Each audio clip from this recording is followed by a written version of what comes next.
L'invité de Smart Impact, c'est Gaël Magda. Bonjour. Bonjour. Bienvenue, vous êtes directeur France et Europe de l'Ouest de Gros E, marque allemande qui appartient aujourd'hui au groupe Lixil. Présentez-nous le groupe Lixil, tiens, en quelques mots pour commencer. Lixil, c'est un player global aujourd'hui autour de l'habitat qui a racheté la marque Gros E en 2014, donc ça fait maintenant 10 ans. Oui. On est présent un peu partout dans le monde avec donc des grandes marques en Europe, Gros E essentiellement, aux États-Unis, American Standard, et puis beaucoup d'autres produits qui constituent l'habitat. Donc ça va de la fenêtre avec en aluminium 100% recyclé, au WC du futur qu'on est en train de travailler aux États-Unis avec la fondation Bill et Melinda Gates. Voilà. Ok, très bien. Et donc on va se concentrer sur Gros E avec quelques chiffres, 5 sites industriels, 3 en Allemagne, 1 au Portugal, 1 en Thaïlande, 7200 salariés dans le monde, 150 en France, implantés dans 150 pays. Vous présentez comme leader sur les principaux marchés européens. C'est une marque qui va bientôt fêter ses 90 ans. Depuis quand l'impact environnemental est intégré à la stratégie, est devenu un enjeu stratégique important? À nous, ça fait plus de 20 ans qu'on a intégré la RSE dans notre stratégie de marque et stratégie d'impact, qu'on a élevé maintenant depuis 4 à 5 ans dans une stratégie d'impact forte qui va de la fabrication et la production de nos produits aux produits en eux-mêmes, qui cherchent bien sûr à être économes en ressources, et aussi avec tout le tissu en fait de parties prenantes qu'il y a autour de notre marque, donc les artisans bien sûr, mais aussi les architectes, les bureaux d'études qui utilisent nos produits pour les intégrer dans un bâtiment de plus en plus responsable. Donc cette stratégie, elle est vraiment ancrée dans notre ADN et on la vit aujourd'hui dans tout l'écosystème. Alors ça, on va rentrer un peu dans le détail. Ça suppose quoi? Parce qu'il y a plein de leviers qu'on peut activer quand on fait ce choix dans une grande entreprise, l'emballage, la logistique, le choix des matériaux, la recyclabilité, etc. On va, si vous le voulez bien, lister un peu tout ça. Par exemple, sur les emballages. J'imagine c'est des millions et des millions de produits à livrer à des détaillants, etc., etc. Quel choix vous êtes en train de faire ou vous avez fait? Alors, on a fait ce choix, on l'a fait en 2018, donc ça fait maintenant 6 ans. On a plus de 30 millions d'emballages mis sur le marché chaque année. Aujourd'hui, nos emballages, ils sont 100% en carton, on a enlevé le plastique et on a encore un tout petit peu de plastique. Quand on l'a, c'est du plastique recyclé, végétal.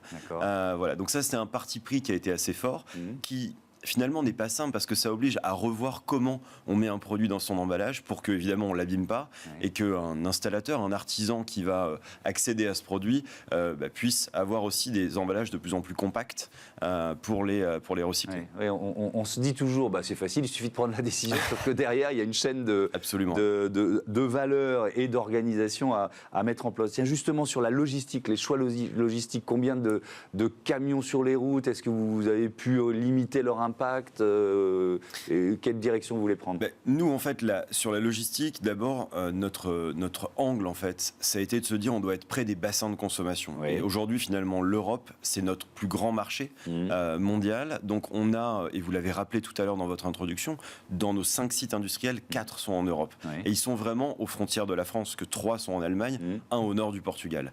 Donc, on a, en fait, en fabriquant et en distribuant les produits à proximité des bassins de consommation, on n'a pas cet impact sur la chaîne de distribution qui peut être aussi important pour d'autres confrères qui viennent de plus loin. Le choix des matériaux, est-ce qu'on peut faire évoluer ce qui est le matériau de base d'une robinetterie et en partie le décarboner? Alors, d'abord, oui, et puis après, c'est un vrai sujet. Pourquoi c'est un vrai sujet? Parce que vous n'êtes pas sans savoir qu'un robinet, il était fait en laiton, en alliage lourd. Le laiton, ça se fait comment? Ça se fait avec de la fonderie. La fonderie, c'est tout sauf économe. C'est extrêmement énergivore. Et donc, on repense, en fait, les alliages de nos produits pour avoir des alliages plus légers, utiliser des matières, aujourd'hui, qui nous permettent d'avoir un rendu de produit qui est très qualitatif, avec une surface chromée qui sera évidemment la même pour le client, mais toujours en cherchant à préserver un saut de qualité et un Made in Europe qui nous caractérise aujourd'hui beaucoup. Voilà. Là, vous dépendez de vos partenaires, c'est-à-dire de leur capacité à effectivement inventer ou faire fonctionner des fonderies avec moins d'énergie en étant... Alors, ce ne sont pas nos partenaires, parce qu'en fait, on fabrique vraiment l'ensemble de nos produits. Donc, nos usines sont nos propres usines. Évidemment, on a un tissu aujourd'hui de fournisseurs qui nous donnent des composants, qui nous donnent de la matière. Donc, on a fait évoluer en partant de cette R&D pour dire comment le matériau de demain, il est plus propre. Et aussi en adaptant les postes. Parce que finalement, quand on dit on change de matériaux, on change de processus de fabrication, il faut aussi changer la façon de faire et aussi les équipes qui étaient éventuellement spécialisées dans ces technologies. Si on parle du cycle de vie, c'est recyclable ? Alors, un robinet en laiton, on en fait quoi après ? Alors aujourd'hui, donc nous on fait partie d'un éco-organisme qui s'appelle Valobat depuis quelques années sur le marché, et évidemment donc nos produits sont recyclables.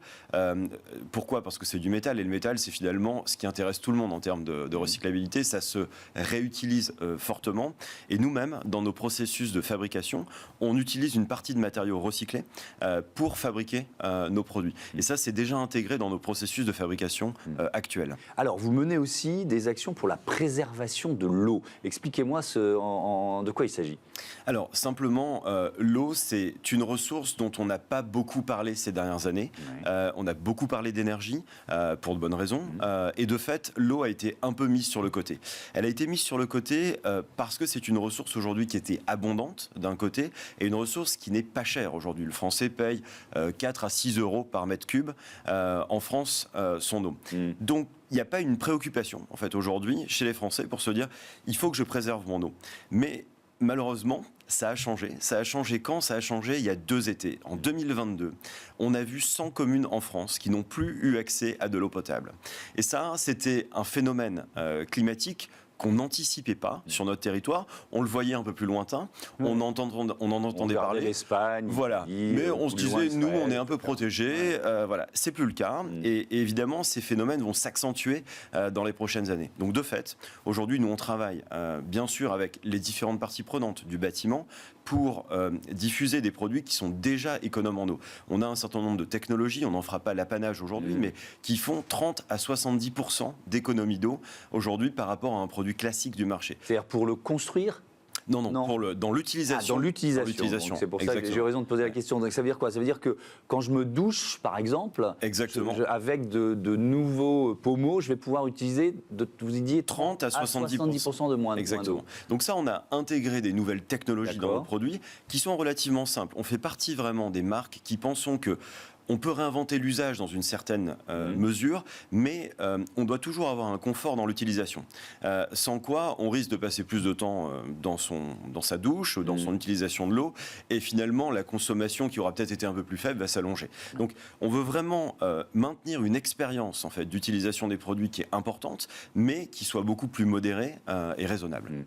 Ça, c'est au rythme du renouvellement des robinetteries que ça va se faire, ou alors on peut rajouter un accessoire, entre guillemets, pour consommer moins d'eau. Aujourd'hui, plus de 80% de nos produits sont déjà équipés de ces technologies. C'est en fait la bonne nouvelle, c'est que ce changement, on l'a anticipé, on l'a vu arriver, on a fait évoluer nos produits. Il y a des produits encore plus révolutionnaires qui arrivent à partir de 2025, qui seront encore plus économes en eau, mais dès aujourd'hui, on a ces technologies intégrées dans une bonne partie de nos produits. Et alors, j'ai vu en préparant l'émission que vous proposez une douche circulaire qui s'appelle Everstream. Alors, c'est quoi une douche circulaire déjà ? Alors, Everstream, donc une douche circulaire, qu'est-ce que c'est ? C'est une douche dans laquelle, quand vous avez terminé de vous laver, vous voulez potentiellement rester encore quelques minutes de plus sous la douche.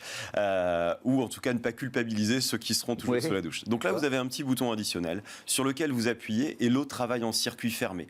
Donc, en circuit fermé, ça veut dire quoi ? Ça veut dire qu'on réutilise l'eau que vous venez d'utiliser. Elle est bien sûr purifiée, bien sûr filtrée et un peu réchauffée parce que entre la douche de tête et puis le sol, on perd quelques degrés.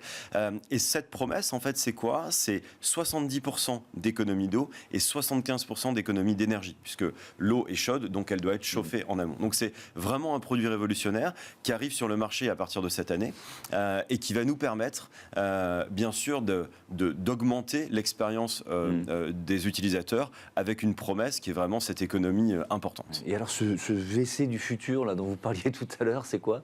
Alors aujourd'hui, le WC en France ou le WC dans les pays développés, on renvoie nos eaux dites grises dans les réseaux. Évidemment, c'est compliqué, ça nécessite de l'assainissement qu'on n'a pas toujours. En tout cas, nous, on en a globalement beaucoup en France. On prépare à un horizon 2040 avec la fondation Bill et Melinda Gates et l'ensemble des équipes de l'ICSIL, un WC qui n'aura plus d'eau. C'est-à-dire que l'ensemble des déchets issus de l'utilisation du WC seront miniaturisés au fil du temps, avec une maintenance extrêmement légère et permettra en fait d'éviter de renvoyer des eaux grises dans les réseaux. Aujourd'hui, on a déjà un prototype qui est fait, qui est en fonctionnement. On n'a pas encore atteint la phase de miniaturisation qui permettra de mettre cet équipement dans un habitat soit collectif, soit individuel. Voilà, donc c'est 2040 et je pense que là, c'est vraiment repenser l'usage. Ouais, voilà. Ça va arriver assez vite. Merci beaucoup Gaël Magda et à bientôt sur Be Smart for Change. On passe tout de suite à notre débat ici, la culture se décarboniser.